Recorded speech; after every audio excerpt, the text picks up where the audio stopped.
আসসালামু আলাইকুম। দেখেন, এই সারেজাহান মাখলুকাত আল্লাপাক সৃষ্টি করছে, কত গুণ ক্ষমতা আল্লাপাক নিজে রব্বুল আলামিন এই সামান্য জ্ঞান মানুষের প্রতি দিয়েছে। তাই মানুষ কি সুন্দর করে এই ভাস্কর্যগুলো বানিয়েছে। দেখেন, পার্কের ভিতরে এই যে একটা হরিণ দেখা যায়, একটা হরিণ এখানে আপনাদেরকে এক এক করে আমি সব দেখাবো। এই যে সামনে একটা রয়্যাল বেঙ্গল টাইগার দেখা যায়, এখানে আরও আছে।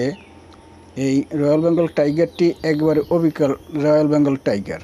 এরপর ওই যে সামনে একটা গরিলা দেখা যায়, এরপরে এই একটা সার্কেল, তারপরে এই যে কতগুলো বক পাখি আছে।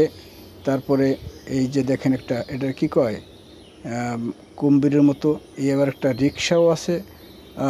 তারপরে আসলাম আপনাদেরকে দেখানোর জন্য এই যে এখানে অনেকগুলো ভাস্কর্য বানাইছে মানুষ অবিকল। একবারে এইখানে একটা ভ্যান গাড়ি দেখা যায়, সামনে একটা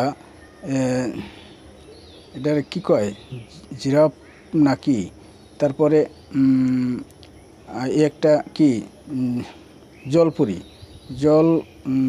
জলপুরি দেখা যায়, কিনিয়া দাঁড়াই আছে। যাই হোক, লেজটা তার বাঁকা। এখন এখানে আছে আপনার দোল খাওয়ার জায়গা। তারপরে আছে একটা ময়ূর আছে এইখানে। তারপরে আছে আপনার এখানে বৈশা যে দোল খায় সেই একটা দেখেন, সেই এলিফ্যান্ট, হাতি যাকে বলা হয়। আমরা দেখাবো আস্তে আস্তে সব কিছু আপনাদেরকে দেখাবো। এই একটা ইগলটা কত সুন্দর করে বানিয়েছে। এখানে আবার পরিত্যক্ত জমি আছে এবং পতাকা উড়ানো আছে। এখানে আরেকটি হাতি এই যে দেখা যায়, খুবই সুন্দর, একেবারে অবিকল হাতির মতোই। এখানে এই যে ঘরগুলো আছে, সেই ঘরগুলোর ভিতরে আবার বসার মতো সুন্দর জায়গা আছে। একটা দোয়েল পাখি এবং এই একটা কবুতর, কি জালালি কবুতর না, মনে হয় না, তবে কি এটা অবশ্যই জানাবেন আপনারা।